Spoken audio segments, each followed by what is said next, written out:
doing a little update here. I've got all of the scale off in the back half of this frame here. I've started reinforcing the places that was broke. That side was broke like this side. You can see the break here, how it's broke and pulled away there.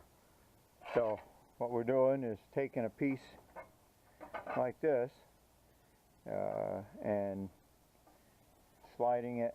This has got to be straightened up yet, and slide this underneath, and then it gets seam welded after I've cut all the different holes in that need to be in. These are holes for the hitch, and this hole needs to be there to put this bolt in, which is for the bed.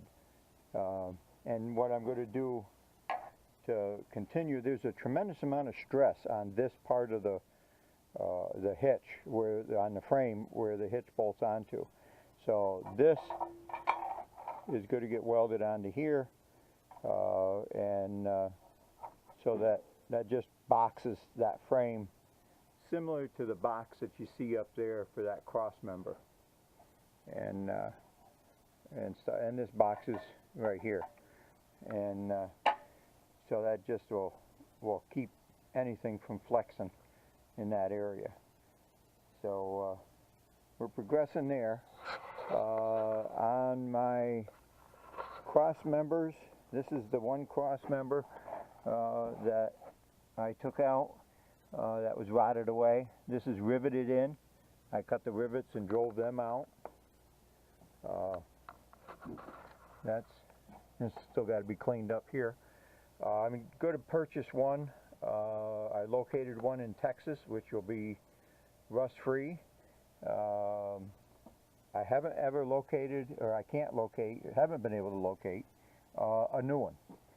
Now, this next cross member, there's two ways that I can do it, and they actually make a new cross member for this, that you cut the old cross member out, you notch it here, and the new cross member slides up, and then it gets welded. It's a box that goes over this whole piece, and then it gets welded, box welded, and you leave this part of the frame. So this part of the tube is all that's really bad. I'm going to try, possibly, if I can get a piece of pipe the right size to drive in there, and then I can weld it here, and then I'll plug weld it in different spots if I think that other part of the cross member is still good. So we're still up in the air on that one. Alright, well, we got this side all fixed. We took and boxed, or we put another piece over top of the damaged section, and then boxed this part, so to add a little bit more strength there. So now we got to do the other side, and the rear section will be all set, and we can move forward. Alright, well, this side is basically all done, the left side. I just got to weld up the bumper bracket. I figured I'd show you how I was doing this on the right hand side here. I've already put this piece in, and then went underneath and drawed the holes that I need to put in.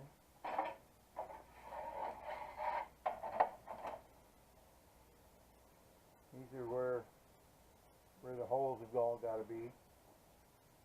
I can do that with the plasma cutter.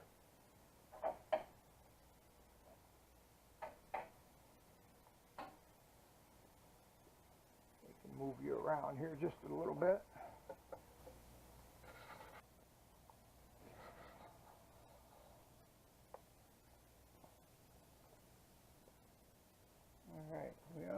me see here. I gotta make sure everything's turned on here.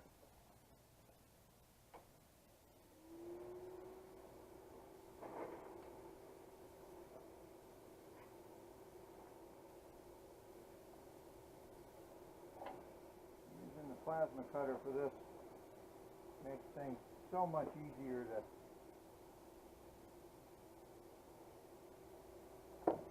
manufacture.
Very little slag, a lot less than if you cut it with a torch.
Be a lot easier if I brought out another lead cord.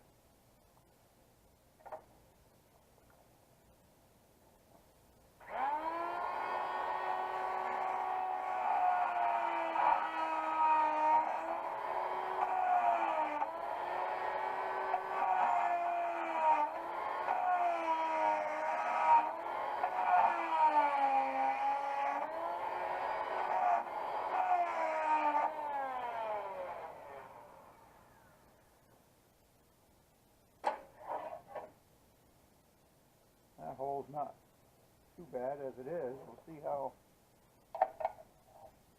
it matches up.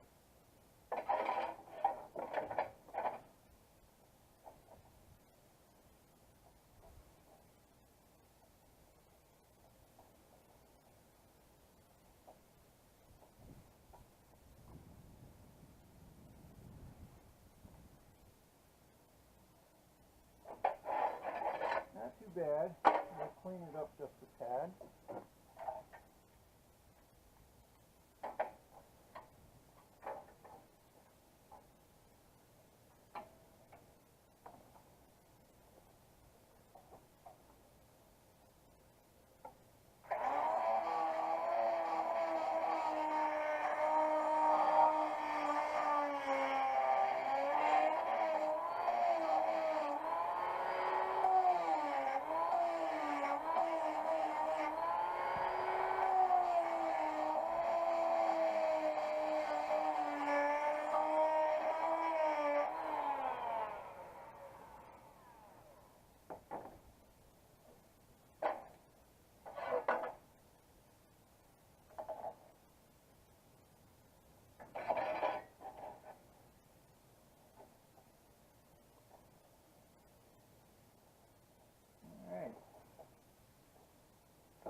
We're in business.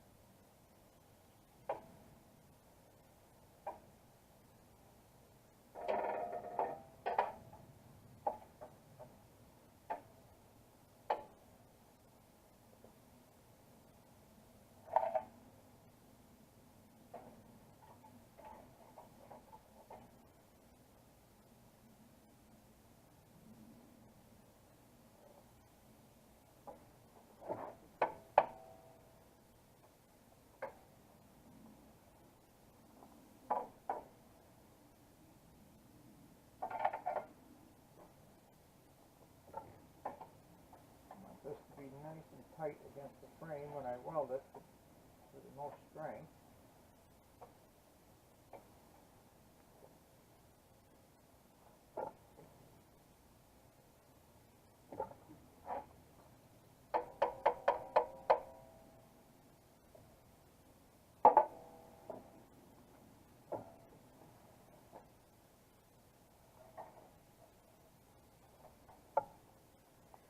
Get a chance, here's one of these little tips.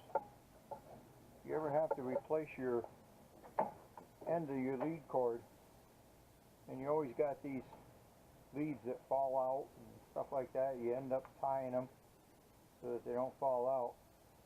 Home Depot, you can't pull it out. You have to push the button to unlock it. They're like $6 or $7, but they are worth their weight in gold.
weld that in, box that in.